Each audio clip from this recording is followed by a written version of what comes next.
Hey everyone, and welcome back. Today we'll be creating a virtual environment, and the first thing we want to do is create a folder for our environment. There will be 3 key steps, so pause the video at any time to capture the screen grabs for these commands.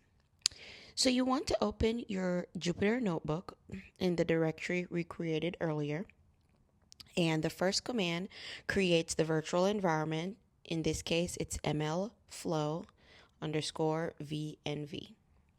The second command activates the virtual environment. From there, you can pip install all the modules you want, and this will be secluded to this environment along with their versions as well as their dependencies. Now, you might run into this error, and all you have to do is upgrade your pip. The third command allows for the virtual environment to be used in your Jupyter notebook. You will see your virtual environment once you go back to your Jupyter notebook when you want to create a new notebook. You can also change kernels after you've created your notebook.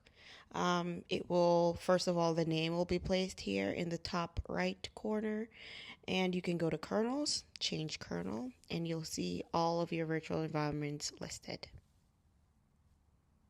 And that's it. I hope you've enjoyed. Hope that's helpful. And happy coding, everyone.